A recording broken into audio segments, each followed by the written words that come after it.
The great crystal chamber of the Galactic Council had never been so quiet. 800 species sat in their floating pods, each one adapted for their specific atmospheric needs. The Etherians floated in their gas clouds. The crystalline architects stood rigid like living diamonds. The soft ones moved like flowing water in their protective suits. But today none of them spoke. High Admiral Zexai of the Prominence Fleet stood at the center podium. His blue skin had turned almost white with fear. The holographic display behind him showed something that made everyone's breathing apparatus work harder. 17 star systems. Gone. Not destroyed, not conquered, simply gone, as if they had never existed at all. The Devourers have accelerated their consumption rate, Zexai said, his voice barely above a whisper. Our best calculations show they will reach the core worlds within 6 cycles. A ripple of panic moved through the chamber. The gaseous collective began leaking nervous vapors. The rock people started grinding against each other, making awful scraping sounds. The plant network rustled their leaves so hard it sounded like a storm. Counselor Prime Velthera stood up in her mobility suit. She was ancient even by Etherian standards. Her species had been part of the Council for over 10,000 years. They had seen empires rise and fall. They had watched stars be born and die. But they had never seen anything like this. What are our military options? She asked, though everyone already knew the answer. None that work, Zexai replied. We have thrown everything at them. Our plasma cannons pass right through their ships. Our quantum missiles explode without causing any damage. Our shield technology might as well be paper walls. The chamber erupted in panicked chatter. 1,000 different languages filled the air as species talked among themselves. The universal translators worked overtime, creating a buzzing noise that hurt everyone's sensory organs. Silence, Velthara commanded.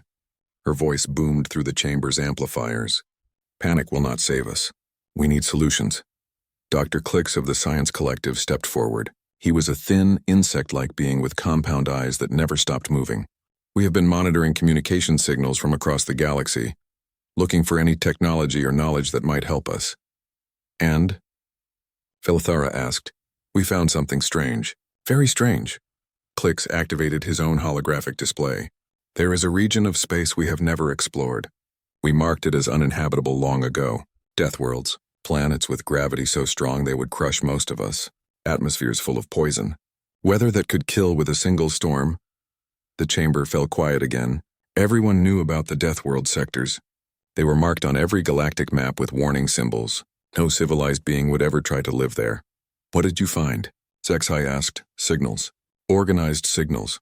Someone lives there. Not just lives, but thrives. They have technology. They have space travel. They call themselves humans. A collective gasp echoed through the chamber. The rock people started arguing among themselves in their deep, grinding language. The gaseous collective began swirling faster, creating small hurricanes in their containment fields. Impossible, said Counselor Reth of the Crystal Builders. Nothing can live on Deathworlds. We have studied them. The gravity alone would turn any civilized being into paste. That is what we thought, Clix continued. But listen to this. He played an audio recording.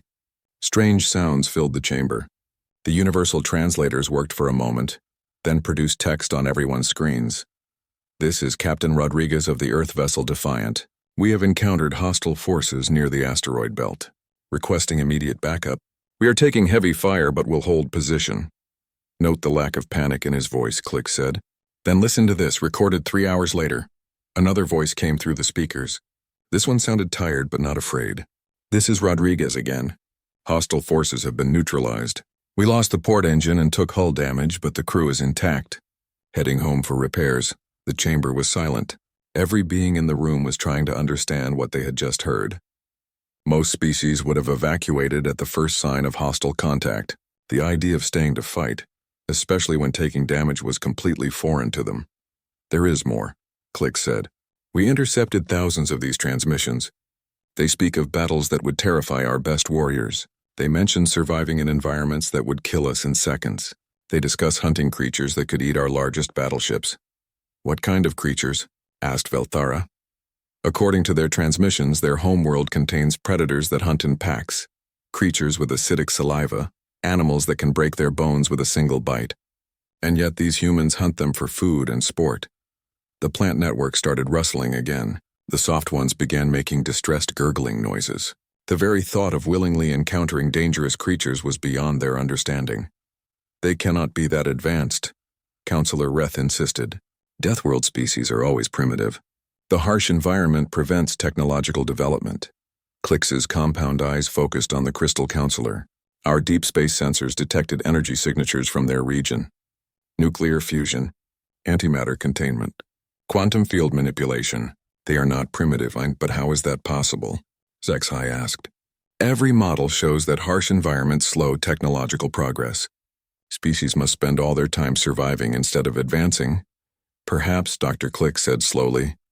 That is exactly what makes them strong. The chamber erupted again. This time the arguments were even more heated. The Prominence Fleet representatives were shouting about military impossibilities. The Science Collective was debating survival theories. The Traders' Union was calculating the economic implications. Velthara let them argue for several minutes before calling for silence again. Dr. Clix, what do you recommend? We need to make contact. If these humans have technology and tactics we do not understand, they might be our only hope against the Devourers. Contact with Deathworlders? Counselor Reth's crystal body flashed angry red colors. It is beneath our dignity. We are the pinnacle of galactic civilization. We do not need help from savages. The Devourers will not care about our dignity when they consume our worlds, Velthara replied coldly. But even if we wanted to contact them, Zexai said, how? Their world would kill our diplomats before they could even land. We send robotic probes first, Click suggested. Establish communication from orbit. Learn more about them before deciding on direct contact. And if they are hostile, ask a representative from the peaceful collective. Then we are no worse off than we are now, Velthara pointed out. The Devourers will end us all within 6 cycles. What do we have to lose? The vote was close. Many species opposed the idea of contacting Deathworlders. It went against thousands of years of galactic protocol, but fear of the Devourers was stronger than pride. As the session ended and the various species began leaving in their specialized transport pods, Velthara remained in the chamber. She looked up at the holographic display showing the advancing Devourer fleet. Then she looked at the small blinking dot that marked the Deathworld sector. In all her long life, she had never imagined she would be hoping for salvation from the most dangerous part of the galaxy. But as she watched another star system vanish from the galactic map, she realized that sometimes the universe had a twisted sense of humor. The most civilized beings in the galaxy were about to ask the most uncivilized for help, and they had no idea what they were about to unleash. The diplomatic vessel, Serenity's Light, was the most advanced ship the Galactic Council had ever built. Its shields could stop a supernova. Its sensors could detect a single atom from 1,000,000 kilometers away. Its diplomatic suite could accommodate any known species in complete comfort and safety. None of that mattered now, because they were heading toward a death world. Ambassador Velmon of the Ethereal Collective floated nervously in his containment field. His gaseous body kept shifting colors, showing his anxiety to anyone who knew how to read ethereal emotions.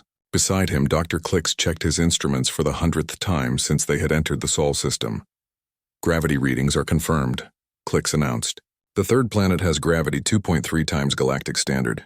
The atmosphere is 21% oxygen, which would be toxic to most species. Surface temperatures range from freezing water to boiling it. And things live there? Asked Security Chief Brack. The massive rock person's stone face showed no emotion, but his grinding voice revealed his disbelief. Not just live, Clix corrected. According to our scans, the planet is covered with life. Plants, animals, and billions of these humans.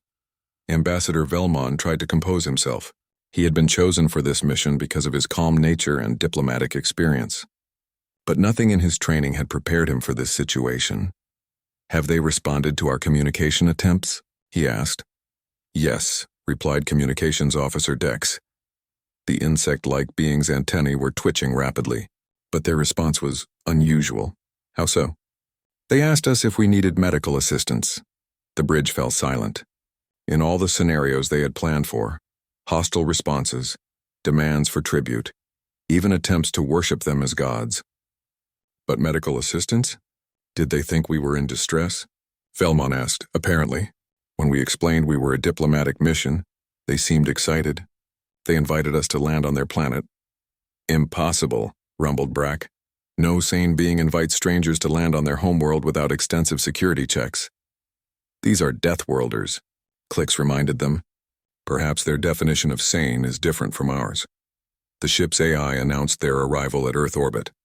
The viewing screen activated, showing them the blue and green marble hanging in space. It looked almost peaceful from this distance. Almost. Surface scans show massive storm systems, Clix reported. Winds strong enough to tear apart our landing pods. Electrical discharges that could power a small city. And that is just the weather. What about the humans themselves? Philemon asked. We are detecting large settlements all over the planet. Millions of structures.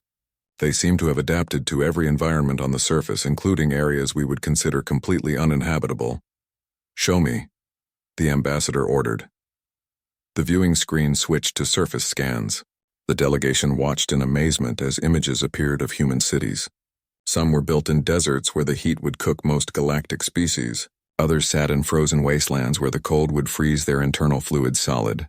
Still others were built on the edges of active volcanoes. They build their settlements in the most dangerous places possible, Brack observed. Perhaps those are the only places available, Velmon suggested. No, Click said, studying his readings. There are many safe areas on the planet, but the humans seem to prefer the dangerous ones. Look at this. The screen showed a human city built directly on top of a geological fault line. Even as they watched, the ground was shaking from seismic activity. But the humans went about their daily business as if nothing was happening. Are they unaware of the danger? Velmon asked. Negative. Our scans show extensive monitoring equipment throughout their settlements. They know exactly how dangerous their environment is. They simply do not care. A communication signal came through from the planet's surface. A human face appeared on the screen. The delegation stared in fascination. The human looked remarkably similar to several known species, but there was something different about its eyes. They showed no fear at all. Greetings, alien visitors, the human said. I am General Sarah Chen of the United Earth Defense Force. We are honored by your visit. Permission to land has been granted at coordinates I am transmitting now. General? Velmon asked. You are a military leader? Yes. We thought it best to have our defense forces handle first contact in case there were any misunderstandings. The delegation exchanged worried looks. Most civilized species kept their military forces hidden during diplomatic encounters. Showing weapons was considered extremely rude. We assure you we come in peace, Velmon said quickly. General Chen smiled, showing her teeth. The action looked almost predatory to the alien delegation. Of course you do. But just in case, we will have a small escort waiting for you. The transmission ended. Tex immediately began scanning the landing coordinates. I am detecting approximately 500 human soldiers at the landing site, he reported. 500? Brack's stone face actually showed surprise. That is not a small escort. That is an army. Perhaps they are just being cautious, Velmon suggested, but his colors were shifting to deep purple, showing his fear. They landed in a field surrounded by strange human vehicles. The delegation watched through their sensors as humans moved around outside. What they saw defied every expectation they had about intelligent life. The humans were carrying equipment that would be considered heavy weapons by most galactic standards, but they handled these tools like they weighed nothing.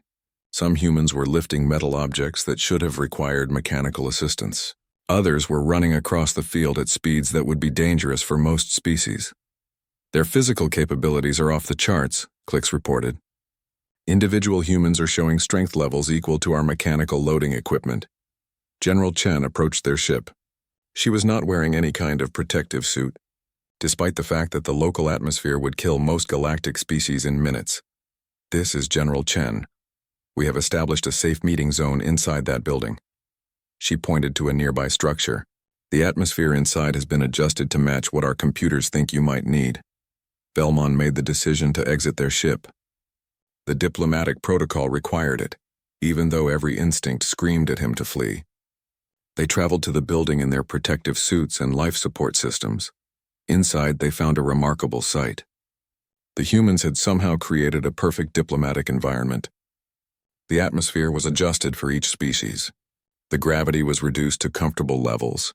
The lighting was set to avoid causing distress to any of the delegation members, but what struck them most was the humans themselves. There were only 10 of them in the room, but they showed no fear or nervousness. They looked genuinely curious and excited. "Welcome to Earth," General Chen said. "We have been wondering when we would meet our galactic neighbors." "You have been expecting us?" Velmon asked. "Of course. We have been listening to radio signals from across the galaxy for decades. We knew there was a large galactic civilization out there. We just figured you had not noticed us yet." Dr. Click stepped forward. "Your planet was marked as uninhabitable. We never thought to look for intelligent life here." One of the humans, introduced as Dr. Martinez, laughed. The sound was strange to alien ears. "Uninhabitable? This place is paradise compared to some of the environments we have lived in." "Paradise?" Brack rumbled in disbelief. "Sure. Stable gravity, breathable atmosphere, plenty of water, reasonable temperatures. What more could you want?" The delegation stared at the humans in amazement. These beings considered a death world to be paradise. What kind of creatures had they discovered? General Chen seemed to notice their confusion. "Is there something we can help you with? You mentioned this was a diplomatic mission, but you seem pretty worried about something." Ambassador Velmon realized they had reached the moment of truth. We have a problem. Our entire civilization is under threat from an enemy we cannot defeat. We were hoping—" He stopped, suddenly embarrassed. How could he ask these primitive Deathworlders to help the most advanced civilization in the galaxy? General Chen waited patiently for him to continue. When he did not, she spoke up. "You want our help with something?" The simple, direct question caught Velmon off guard. "Yes, but what kind of problem are we talking about?" Dr. Martinez asked. "An enemy that destroys entire star systems. Our weapons cannot hurt them. Our shields cannot stop them." The humans looked at each other. Then General Chen smiled again, showing those predatory teeth. "Sounds interesting. Tell us more." The emergency session of the Galactic Council was unlike anything in recorded history. For the first time ever, non-council species were present in the chamber. 3 humans sat in specially constructed chairs, looking remarkably calm considering they were surrounded by the most powerful beings in the galaxy. General Sarah Chen sat between Dr. Martinez and Admiral Jackson. All 3 wore simple military uniforms that looked primitive compared to the advanced environmental suits and technological augmentations of the council members. But their presence commanded attention in a way that surprised everyone. High Admiral Zexhai stood at the central podium, his blue skin even paler than before. "The situation has deteriorated rapidly since our first contact with the humans. The Devourers have consumed 7 more systems in the past 2 cycles. At their current rate of advance, they will reach the core worlds in less than 4 cycles." The chamber filled with panicked chatter in 100 different languages. Counselor Prime Velthera called for order, but her voice showed the strain of recent events. "General Chen," she said, turning to the human delegation, "you have reviewed our tactical data. What is your assessment?" General Chen stood up without any of the ceremonial procedures that usually accompanied council addresses. The simple action somehow made her seem more commanding than all the floating pods and atmospheric containment systems around her. "Your enemy is effective," she said simply. "They have found a strategy that works against your current defensive approach, and they are executing it perfectly." "Current defensive approach?" rumbled Counselor Reth, his crystal body flashing irritated red. "Our defensive systems are the most advanced in galactic history." Dr. Martinez stood up beside the general. "That might be part of the problem. Your weapons and shields are incredibly sophisticated, but they are all designed to work in specific ways. When the Devourers ignore those specifications, your technology becomes useless." "What do you mean?" asked Dr. Clicks from his position near the science stations. Admiral Jackson activated a holographic display that showed human analysis of Devourer combat footage. "You fight like engineers. Everything is calculated, precise, optimized. Your battle plans are works of art. But your enemy fights like a force of nature. They do not follow rules." The display showed Devourer ships moving in patterns that made no tactical sense according to galactic military doctrine. They ignored flanking maneuvers, charged directly through defensive formations, and seemed to absorb damage that should have destroyed them. "How would humans fight them differently?" Velthara asked. General Chen smiled, and once again the aliens were struck by how predatory that expression looked. "We would fight dirty." "Dirty?" Several council members spoke at once, their universal translators struggling with the concept. "Unpredictably, aggressively. We would hit them with everything we have, from directions they do not expect, using weapons they have never seen before." Chen's eyes lit up as she spoke. We would make them react to us instead of following their plan. The chamber fell silent. The idea of abandoning careful strategy in favor of chaos was foreign to every species present except the humans. That sounds uncivilized, Counselor Reth said finally. Civilization is a luxury you have when you are not fighting for your life, Dr. Martinez replied. Right now your choice is simple. Fight dirty or die clean. High Admiral Zexhai looked uncomfortable. Even if we accepted such tactics, our fleets are not designed for that kind of combat. Our crews are not trained for chaotic battle.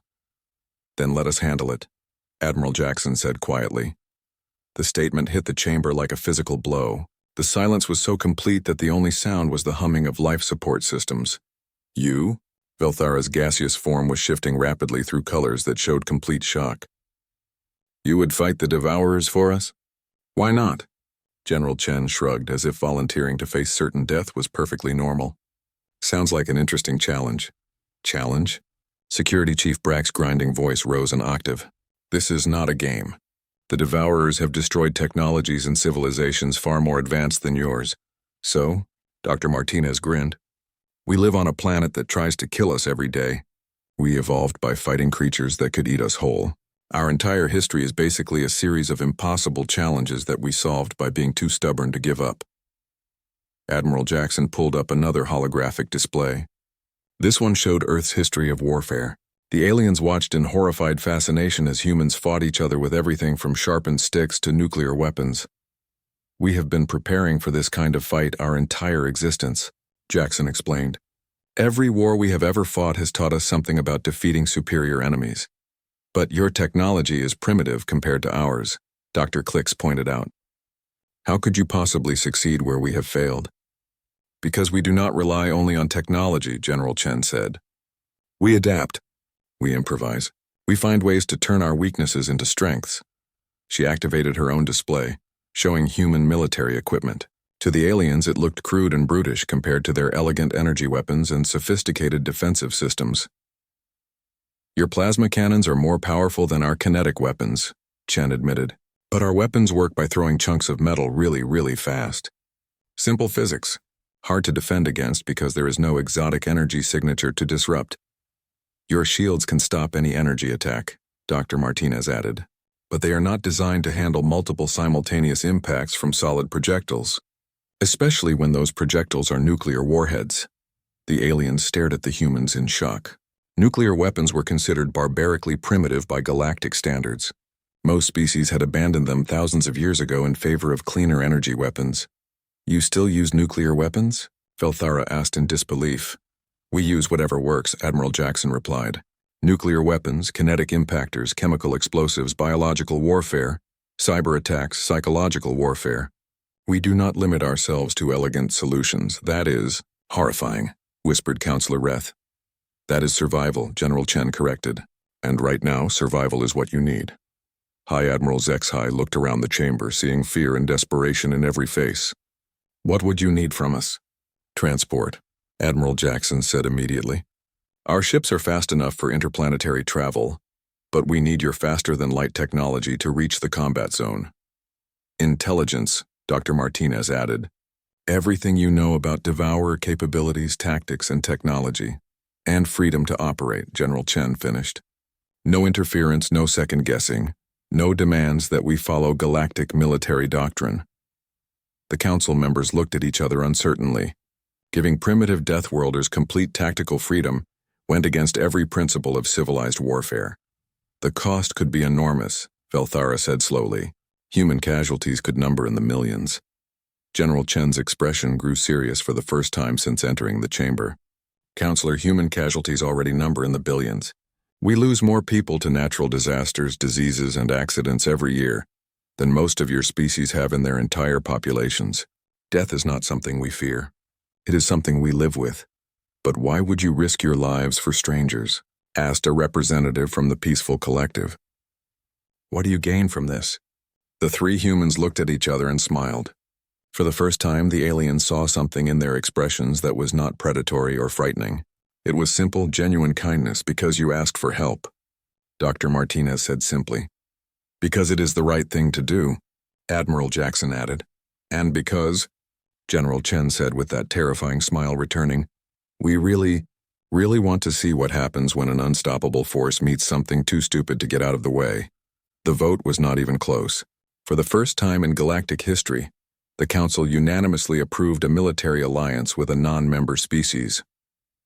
As the session ended and preparations began, none of the aliens noticed the humans quietly discussing logistics, supply lines, and battle tactics with the enthusiasm of people planning a vacation. They had asked Deathworlders for help. They were about to learn why Deathworlds produce such dangerous creatures. The Nexus system had been considered the most heavily defended region in galactic space. 17 different species maintained orbital defense platforms around its 3 inhabited worlds.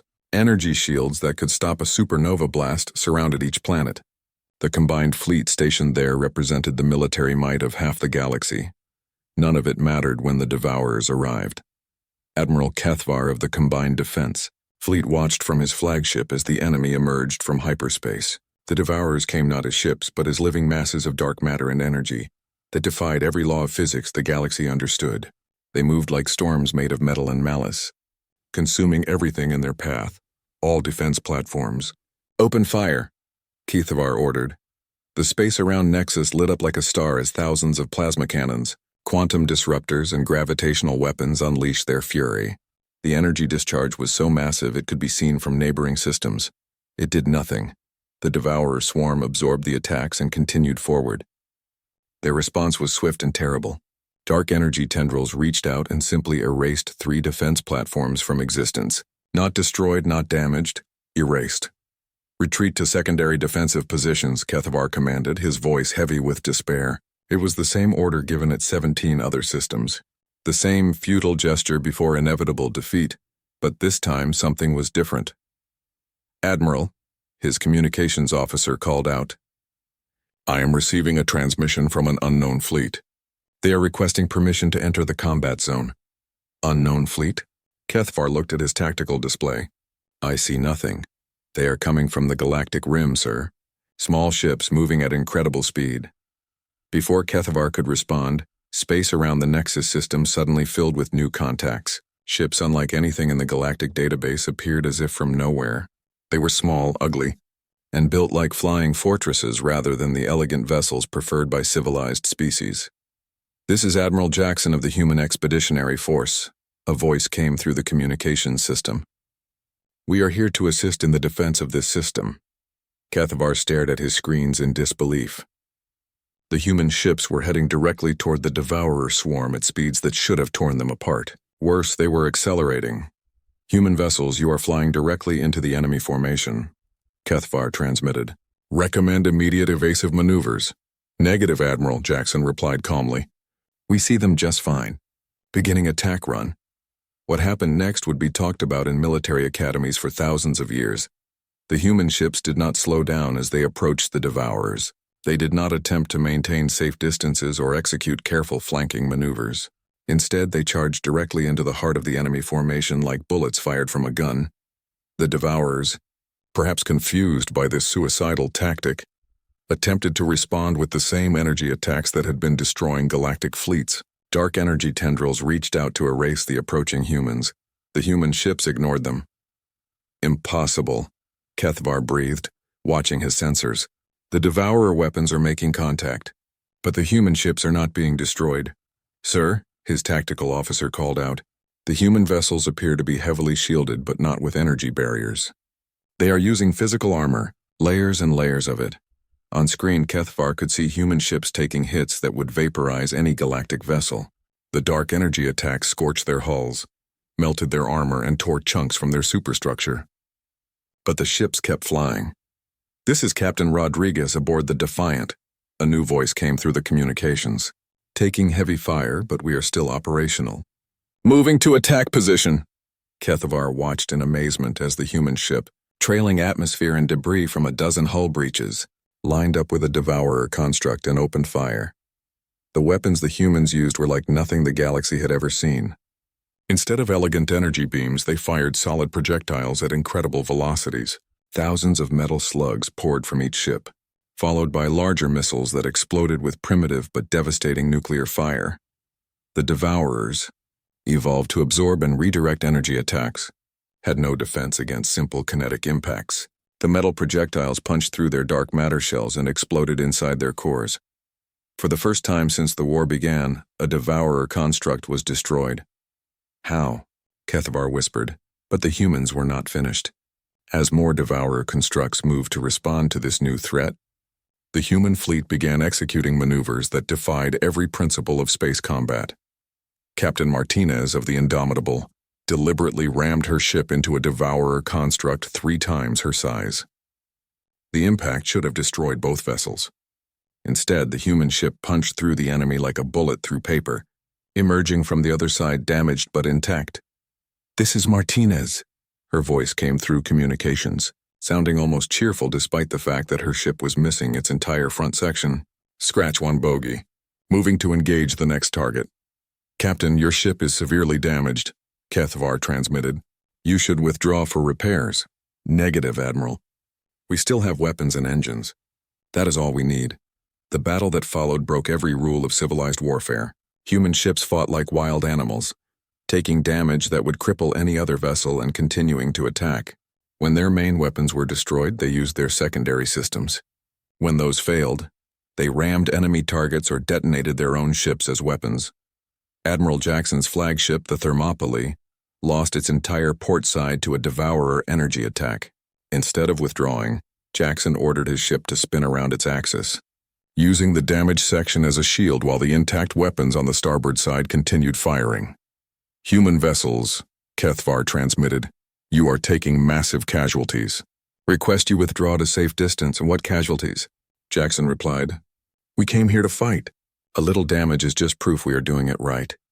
The Galactic fleet, inspired by the humans' fearless assault, began advancing again, but their careful, coordinated attacks seemed almost timid compared to the human approach. Captain Singh of the Normandy had lost her main engines and was drifting toward a cluster of devourer constructs. Instead of calling for rescue, she armed every nuclear warhead on her ship and flew straight into the enemy formation.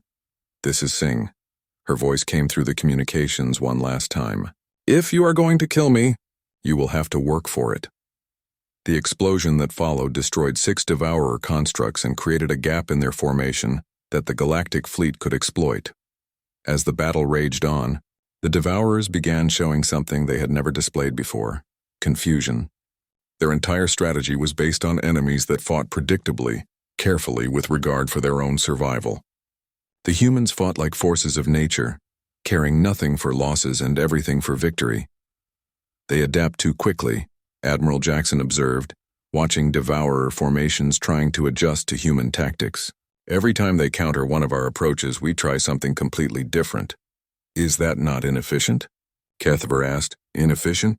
Jackson laughed, and the sound was terrifying to alien ears. "Admiral, we have been fighting each other for thousands of years. We have tried every possible way to kill thinking beings. Efficiency is not the goal. Victory is the goal." By the time the battle ended, the Nexus system was littered with the wreckage of both human and devourer ships. But for the first time since the war began, it was the devourers who retreated. The human survivors gathered their damaged ships and prepared for the next engagement with the enthusiasm of people who had just won a sporting event, Admiral. Kethavar stared at the tactical readouts in shock. The humans had lost nearly 40% of their ships, but they were already discussing how to improve their tactics for the next battle. "How?" he asked Admiral Jackson during the post-battle conference. "How did you know their weaknesses?" Jackson shrugged. "We did not. But we have learned that if you hit something hard enough, often enough, from enough different directions, eventually you find a weak spot. But the cost..." "Admiral," Jackson interrupted gently. "But where we come from, everything has teeth. The weather, the animals, the plants, even the ground tries to kill you. We learned long ago that the only way to survive is to hit back harder than anything hits you." As reports of the human victory spread across the galaxy, something unprecedented happened. Species that had been preparing for evacuation began volunteering for military service. The idea that the devourers could be beaten, that someone was finally hitting back, spread like wildfire. The humans had shown the galaxy something it had forgotten. Sometimes, the best defense is a really, really good offense. 6 months after the Battle of Nexus, The Galactic Council chambers looked very different. The elegant floating pods and atmospheric containment systems were still there, but they now shared space with simple human chairs and basic environmental controls. The change was symbolic of something much larger happening throughout the galaxy. Ambassador Velmon floated in his containment field, reviewing the reports spread across his workstation. The numbers still seemed impossible to believe. In less than a year, the human military had not only stopped the Devourer advance, but had pushed them back to the galactic rim. More incredibly, they had done it while suffering fewer casualties than any galactic force had managed in a single engagement. The final Devourer stronghold was eliminated yesterday, General Chen announced to the assembled council. She stood at the central podium without ceremony, wearing the same simple military uniform she had worn during their first meeting. Our scouts confirm that no active Devourer constructs remain in galactic space. The chamber erupted in celebration. Hundreds of species cheered, sang, or made whatever joyful noises their biology allowed. The rock people created a thunderous grinding harmony. The gaseous collective swirled in complex patterns of happiness. Even the normally stoic crystal builders flashed brilliant colors of relief and gratitude. But General Chen did not look like someone celebrating a victory. She looked like someone preparing for the next challenge. The immediate threat is over, she continued once the celebration died down. But we need to talk about what comes next. Counselor Prime Velthara drifted closer to the podium. What do you mean, General? The war is won. The galaxy is safe, for now, Dr. Martinez said, joining Chen at the podium. But the Devourers came from somewhere outside our galaxy. There might be more of them, or other threats we have not discovered yet. The celebration in the chamber faded to nervous silence. The idea that there might be other threats, other enemies lurking in the darkness between galaxies, was almost too terrifying to consider. What do you suggest? Asked High Admiral Zexai. Admiral Jackson stepped forward. We suggest you learn to fight. The statement hit the chamber like a physical blow. For thousands of years, galactic civilization had been built on the principle of avoiding conflict through diplomacy, trade, and technological superiority. The idea of actively preparing for war was completely foreign to most species. Fight? Counselor Reth's crystal body flashed confused colors. But we are civilized beings. We resolve conflicts through negotiation and mutual understanding. That works great when your enemies are also civilized, General Chen replied. But what happens when you meet something that does not want to negotiate? Something that sees your civilization as nothing more than food? We adapt, Dr. Martinez said simply. We learn. We get stronger. You want us to become like humans? The question came from a representative of the peaceful collective, and it was clearly meant as an insult. No, General Chen said, and her smile was surprisingly gentle. We want you to become the best versions of yourselves, but versions that can survive when the universe gets unfriendly. Admiral Jackson activated a holographic display showing the galaxy. Look at what you have built here. Thousands of species working together, sharing knowledge, creating art and science that enriches everyone. It is the most beautiful thing we have ever seen. And you want to destroy it with warfare and violence, Counselor Reth accused. We want to protect it, Jackson replied firmly. All of this, everything you have created exists because you have been lucky enough to live in a quiet part of the universe. But the universe is a big place and not all of it is quiet. Dr. Martinez pulled up new data on the display. Since the war ended, our deep space sensors have detected at least 12 potential threats at the edges of galactic space. Most of them are probably natural phenomena, but 3 show signs of artificial origin. The chamber fell silent again. The idea that there might be more hostile forces out there was deeply disturbing to beings who had grown accustomed to peace. What kind of threats? Velthara asked quietly. Unknown, Chen admitted, but we can find out. We can explore, investigate, and prepare. We can make sure that if something else comes looking for a fight, the galaxy is ready. How? Asked Dr. Clicks. By teaching you what we know, Admiral Jackson said.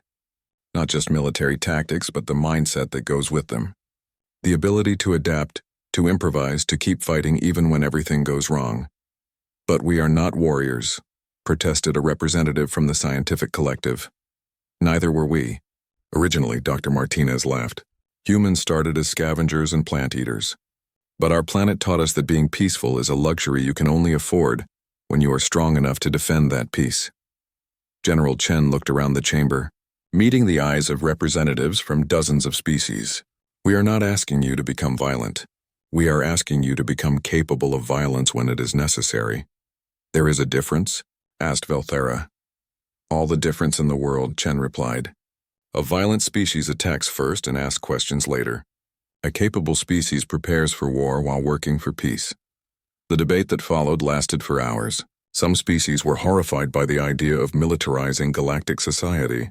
Others were intrigued by the concept of combining their advanced technology with human tactical knowledge. A few were simply grateful to be alive and willing to try anything that might keep them that way. In the end, the vote was closer than anyone expected. The decision to establish a new galactic defense initiative passed by only a few dozen votes. What will this defense initiative do? Velthera asked. Several things, Admiral Jackson explained. First, we established joint training programs. Human instructors work with galactic species to develop new military doctrines that combine our experience with your technology. Second, Dr. Martinez added, we create rapid response fleets capable of dealing with threats before they become galactic emergencies. And third, General Chen finished, we explore. We send ships beyond the galactic rim to find out what else is out there before it finds us. You would leave the galaxy? Tartar Clicks asked in amazement. Someone has to, Chen shrugged. Better to meet potential enemies on our terms than wait for them to show up uninvited. As the session ended and the various species began making plans for this new era of galactic cooperation, Velthera approached the human delegation. General Chen, she said, may I ask you something? Of course. Why are you really doing this? You could return to your homeworld and live in peace. Why continue to fight battles for strangers? Chen was quiet for a long moment, looking up at the holographic display showing the galaxy they had helped save. Because, she said finally, we learned something important during the war. We learned that there are things in this universe worth protecting. Your art, your science, your different ways of thinking about life, all of it is precious. And you think it is worth fighting for? We think it is worth dying for, Chen replied simply. But more importantly, we think it is worth living for. And sometimes the only way to keep something alive is to be willing to kill for it. 6 months later, the first graduates of the Human Galactic Military Academy received their commissions. They were unlike any soldiers the galaxy had ever seen. Ethereal gas beings trained in aggressive tactics, crystal entities learning to adapt and improvise, rock people studying rapid response techniques. They were civilized beings who had learned to be dangerous. The first exploration mission beyond the galactic rim launched shortly afterward. It was commanded by a joint crew of humans and aliens, carrying weapons that combined the best of both technologies, prepared for whatever they might find in the darkness between galaxies. As their ship disappeared into the void, General Chen watched from the observation deck of the new Defense Command Station. Do you think they will find more enemies out there? Dr. Martinez asked, joining her at the window. Probably, Chen replied. The universe is a big, dangerous place. And you think the galaxy is ready for whatever comes next? Chen smiled, and for once the expression did not look predatory. It looked proud. I think the galaxy is finally learning what we learned a long time ago on that little death world of ours. What is that? That being civilized does not mean being weak. It means being strong enough to choose peace, but capable enough to enforce it when necessary. Outside the window, stars that had once represented mysterious threats now looked like opportunities for discovery. The galaxy had learned an important lesson from its newest members. Sometimes, the best way to keep the peace is to be really, really good at war. And sometimes, the most dangerous thing in the universe is someone who has nothing left to lose except everything they love.